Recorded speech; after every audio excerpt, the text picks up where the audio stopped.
یہ اس کا 16واں حصہ یعنی پارٹ 16 ہے۔ تھوڑا ہم ریکیپ کر لیتے ہیں کہ ہم نے 15ویں حصے میں کیا سنا۔ ہم نے 15ویں حصے میں سنا کہ آپ صلی اللہ علیہ وسلم اپنی قوم کی گمراہی کو دیکھ کر اکثر پریشان رہا کرتے تھے اور السلام علیکم ورحمۃ اللہ وبرکاتہ۔ امید ہے آپ سب خیریت سے ہوں گے۔ میں بھی الحمدللہ اللہ کا لاکھ لاکھ شکر احسان خیریت سے ہوں۔ اور انشاءاللہ جس ویڈیو ریئیکشن دے رہے ہیں اونلی مفتی، ان کے چینل کا نام ہے، ان کے چینل کا لنک میں ڈسکرپشن باکس میں دے دوں گا۔ آپ لوگوں نے سبسکرائب کریے گا اور میری ویڈیو انتے دیکھیے گا۔ یہ ویڈیو کی سیریز جو محمد سب کے لیے یعنی ہمارے پیارے آقا نبی پاک صلی اللہ علیہ وسلم کی پوری زندگی پہ بننے والی ویڈیو سیریز کا یہ 16واں بھاگ ہے، جو انشاءاللہ آج ہم سنیں گے، دیکھیں گے اس کے آگے کی کہانی۔ تو آپ لوگ اس کو پوری انت تک ضرور دیکھیے گا۔ ہمارے پیارے آقا نبی پاک سے پوری زندگی بنے ہوئی سیریز ہے یہ، اور سیریز انشاءاللہ یہ پوری دکھائیں گے آپ کو۔ اور کسی نے بھی اگر یہ نہیں دیکھی ہے تو میرے چینل پہ جا کے ایک سے لے کے آگے تک دیکھ سکتا ہے اس کی پچھلی کہانی کیا تھی۔ تو چلیے بنا دیکھ ویڈیو اسٹارٹ کرتے ہیں اور پھر اس کے بعد بات کرتے ہیں۔ اس کو اچھی لگے تو شیئر ضرور کریے گا۔ السلام علیکم دوستو، کیسے ہو؟ امید ہے کہ سب خیریت سے ہوں گے۔ اللہ آپ لوگوں کو ایسے ہی خوش رکھے۔ سرکار دو عالم صلی اللہ علیہ وسلم کی پوری زندگی پر بننے والی ویڈیو سیریز یہ اس کا 16واں حصہ یعنی پارٹ 16 ہے۔ تھوڑا ہم ریکیپ کر لیتے ہیں کہ ہم نے 15ویں حصے میں کیا سنا۔ ہم نے 15ویں حصے میں سنا کہ آپ صلی اللہ علیہ وسلم اپنی قوم کی گمراہی کو دیکھ کر اکثر پریشان رہا کرتے تھے اور سب سے الگ تھلگ ہو کر غار حرا میں جا کر بیٹھ جاتے تھے۔ آپ کی عمر جب 40 سال تھی، رمضان کا مہینہ تھا، تو غار حرا میں حضرت جبرائیل علیہ السلام تشریف لائے اور آپ پر قرآن پاک کی آیتیں نازل ہوئی۔ آپ پسینہ پسینہ ہو گئے اور حضرت خدیجہ یعنی اپنے گھر تشریف لائے اور سارا قصہ، سارا ماجرا سنایا۔ پھر حضرت خدیجہ رضی اللہ تعالیٰ عنہا نے آپ کو تسلی دی تو آپ کو سکون ہوا، لیکن حضرت خدیجہ تھوڑے خیالوں میں گم رہتی تھی جو حضور پاک صلی اللہ علیہ وسلم نے آپ کو بتائی تھی۔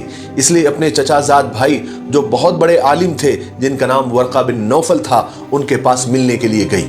چلیے اب آگے سنتے ہیں۔ ورقہ بن نوفل جو پہلے یہودی ہو گئے تھے، انہوں نے بعد میں عیسائی مذہب قبول کر لیا تھا اور انجیل کو پڑھ پڑھ کر کچھ حصوں کا انہوں نے عربی میں ترجمہ بھی کیا تھا۔ حضرت خدیجہ رضی اللہ تعالیٰ عنہ ان کے پاس پہنچی اور جو رسول پاک صلی اللہ علیہ وسلم نے حضرت خدیجہ سے بیان کیا تھا، جو کچھ آپ کے ساتھ ہوا تھا، جو کچھ آپ نے دیکھا تھا، سنا تھا، سب ورقہ بن نوفل کو بتلا دیا۔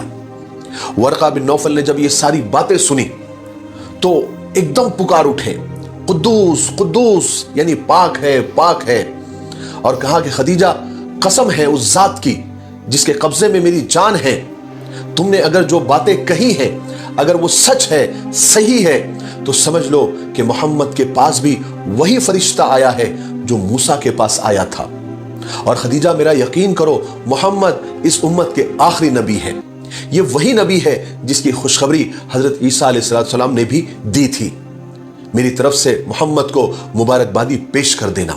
حضرت خدیجہ رضی اللہ تعالیٰ عنہ ورقہ بن نوفل کی ساری باتیں سن کر واپس گھر تشریف لے آئی اور حضور پاک صلی اللہ علیہ وسلم سے عرض کیا کہ میں آپ کو خوشخبری سناتی ہوں، اور حضرت خدیجہ رضی اللہ تعالیٰ عنہ نے وہ ساری باتیں جو ورقہ بن نوفل نے کہی تھی وہ ساری باتیں آپ کو آ کر بتا دی اور کہا کہ ورقہ بن نوفل آپ کو مبارکباد پیش کرتے ہیں۔ بہرحال پہلی وحی آنے کے بعد رسول پاک صلی اللہ علیہ وسلم اپنی عادت کے حساب سے غار حرا تشریف لے جاتے رہے۔ ایک دفعہ کی بات ہے کہ آپ ہمیشہ جب بھی غار حرا سے واپس آتے تو سب سے پہلے بیت اللہ جاتے، وہاں کا طواف کرتے، تو آپ اس دن بھی بیت اللہ تشریف لے گئے اور کعبے کا طواف کیا۔ وہاں پر ورقہ بن نوفل سے آپ کی ملاقات ہوئی تو ورقہ بن نوفل نے کہا کہ اے میرے بھتیجے، جو کچھ تم نے دیکھا، جو کچھ تمہارے ساتھ ہوا، مجھے بھی بتاؤ۔ تو رسول پاک صلی اللہ علیہ وسلم نے سب کچھ بیان کر دیا، جو بھی آپ کے ساتھ غار حرا میں ہوا، وہ ساری باتیں کہ جبرائیل آئے اور کس طرح کیا کیا ہوا، وہ ساری باتیں ایک ایک حرف ورقہ بن نوفل کو بیان کر دیا، بتا دیا۔ تو ورقہ بن نوفل کہنے لگے خدا کی قسم اے محمد، تم اس امت کے نبی ہو، تمہارے پاس بھی وہی عظیم اور وہی بڑا فرشتہ آیا تھا جو حضرت موسیٰ کے پاس آ چکا ہے، اور محمد میری بات یاد رکھو، تم کو لوگ جھٹلائیں گے، تکلیفیں دیں گے، پریشان کریں گے، یہاں تک کہ تم کو تمہارے وطن سے نکال دیں گے، اور جب تک اگر میں زندہ رہا